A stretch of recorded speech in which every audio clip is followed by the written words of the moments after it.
Bueno, hay personas que a medida que pasa el tiempo, su imagen se engrandece, otras en cambio desaparecen con el paso del tiempo. A mí me parece que la figura de Saccheri, con el paso del tiempo, va creciendo, se va valorando. De hecho, hay mucha gente que lo estudia, lo aprecia. Usted se ha convertido en el biógrafo de referencia de Saccheri. ¿Por qué es tan importante? O sea, sí, esa es la pregunta. ¿Por qué hoy es tan importante recordar a Saccheri? Bueno, Saccheri fue un argentino muy patriota y un cristiano cabal.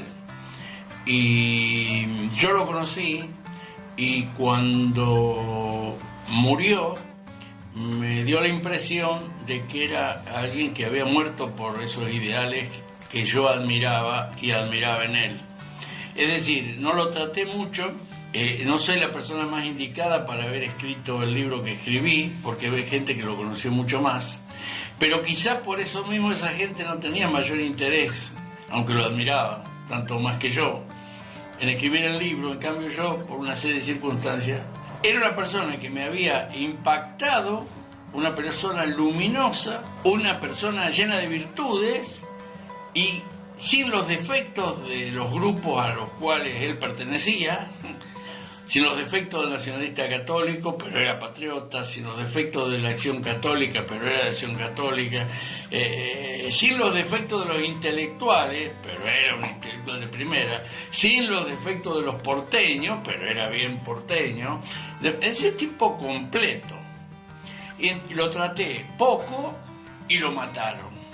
Y además lo mataron adelante de toda la familia, dentro de un auto que su sangre manchó a toda la familia, y hay un comunicado pocos días después que realmente es diabólico, porque se ríen de la misa, de la iglesia, de las cosas en que creía Saccheri, se ríen. Hay una pluma de algún cura resentido que había salido porque hay cosas que maneja bien de la liturgia, y es la clara expresión de un odio que había a lo que Saccheri defendía. Entonces se junta esa persona que me impresiona notablemente, es un tipo, uno lo tiene que seguir a este tipo, y su inmediata muerte. Después el hijo de él una vez me pidió que a los 10 años que murió yo hablara, y entonces hablé y lo escribí, y después ya escribí otra vez, y ya cuando vi que hablé de Saccheri me llamaban a mí, y así salió el libro, ¿no? O sea, ¿usted qué edad tenía en estos años 70? Lo mataron en el 74. En el 64 lo matan. A los 41 años, y yo tenía 10 años menos que claro, era muy joven cuando lo matan. Y este artículo, digamos, que se burla, de ¿dónde fue publicado? Eso se lo mandó un tal ERP 22 de agosto. El ERP. 22 de agosto. ERP 22, es como una brigada del ERP, digamos, ¿no? Una división del ERP, que parece que se quedaron con dinero de algún secuestro. Bien. Yo en el libro explico algo, y entonces constituyeron otra cosa distinta. Sí. Se atribuyen eso. Ahora, ¿quién fue? No sé.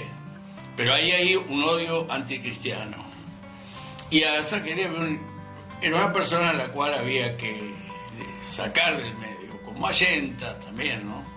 Porque Saccheri, entonces, a él lo matan por un tema ideológico, religioso, digamos, porque él era un predicador, digamos, del orden natural, de la doctrina social de la Iglesia. Cuando yo hacía el libro... Porque había mucha gente en aquella época católica o que no era, no sé, devota. Cuando yo hacía el libro lo consulté a Pitot, que volvió hace un tiempo, hace un año, y que lo conoció a Saccheri más que yo incluso, sobre el título del libro. A él no le gustaba el título, Saccheri predicar y morir por la Argentina. No le gustaba, porque predicar le sonaba a esos protestantes medio que hacen negocio, que andan predicando, y son predicadores, sobre todo. Esa imagen le daba a él, ¿no? Sí. Después me lo aprobó. Pero yo puse predicar porque era un predicador con la doctrina y predicador con la vida, pero además tenía influencia en los círculos del poder. Tenía influencia en la iglesia, que entonces tenía más poder que hoy. Cuando la iglesia se va deshilachando tiene menos poder. Se creen que adaptándose a la gente va... Mentira, la gente cada vez le lleva menos la punta a la iglesia. La iglesia entonces tenía mucho más poder. Y él tenía predicamento en la iglesia. También lo odiaban por el libro La iglesia clandestina, sectores de la iglesia. Por eso Scaturelli dijo que la iglesia clandestina lo llevó a la muerte, lo mataron por la iglesia clandestina. Tenía poder en las Fuerzas Armadas en el sentido de que iba a cualquier regimiento o batallón que ve en el país, lo invitaban. Sí, de hecho el orden natural creo que cuando lo publican lo regalan a todos los miembros como un libro medio de cabecera para... un libro de texto de muchos colegio militar, militares, qué sé y yo. también era prohibido en lugares militares Claro, liberales. Claro. Y tenía predicamento y acercamiento con los sectores peronistas, tipo ruchis y gremiales, sindicales. Estaba cercano al peronismo, digamos, al sindicalismo. Peronismo cristiano. Al peronismo cristiano. Sí.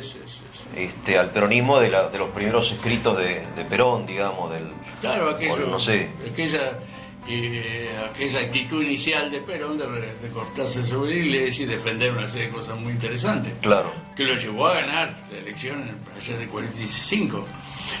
Entonces, Saccheri, además de todas las virtudes personales que aludí yo, su gran conocimiento, porque era doctor en filosofía, y un hombre católico que conocía como nadie la doctrina social de la iglesia.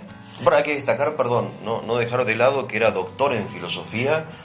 Por la UBA había sido abogado, creo, o no había terminado abogacía. No terminó abogacía, sí. Y después entra en filosofía en la UBA. Claro. Y después va a Canadá. Va a Canadá, no entra en filosofía en la UBA, creo. Va a Canadá y se doctora en Canadá. Entonces tenía todo para ser un líder. Claro. Tenía todo para ser un líder y además sí. tenía inserción social. Claro. Y además hablaba, como los apóstoles después de Pentecostés, era un poco la cosa que le hablaba a cada uno en su propio idioma, o lo entendía cada uno en su propio idioma. Claro. Entonces, él iba a hablar a la universidad y llegaba, iba a hablar a los sindicalistas y llegaba, iba a hablar a los militares y llegaba. Era un candidato a presidente de la República o a ministro de primera. Era un hombre que había que eliminar, digo yo. Sí. Pero aún hoy se discute, o mejor dicho, no sé si queda alguna duda de quién lo eliminó. Eso nunca se supo, nunca se supo. El comunicado es un típico comunicado de la guerrilla. Del ERP, del el 22 de agosto. Lo que pasa es que en esa época de confusión se daba de todo. Entonces, un tipo se quería quedar con la mujer de fulano y denunciaba no sé dónde que fulano era comunista. O denunciaba que era soplón de los militares, según lo que sea, para que liquidaran a fulano y quedarse con la mujer de fulano o con la empresa de fulano. Entonces se mezclaba todo. Era época que había gente idealista en todos los bandos, digamos, en todos los sectores. Hubo militares heroicos, no digamos la Larraure, que es mártir y santo, pero el chico que entra y lo liquida a Benito Urteaga, a los jefes del ERP, tipo que combatían, y los guerrilleros marxistas eran tipo, no eran a sueldo con la cámpora, qué sé yo. No, bueno, pero igual yo digo, esto de Saccheri es un acto de enorme cobardía, fundamentalmente. Entonces, hay un comunicado de un 22 de agosto y la gente que sería de nuestro lado, cristiano, le parecería que para verlo mártir lo tiene que haber matado la guerrilla comunista. Y fuerzan un poco las cosas. Bien. Fuerzan un poco las cosas. Sí, entiendo. Porque yo le digo todo esto y terminan diciendo, lo mató la guerrilla, lo mató la... Pará.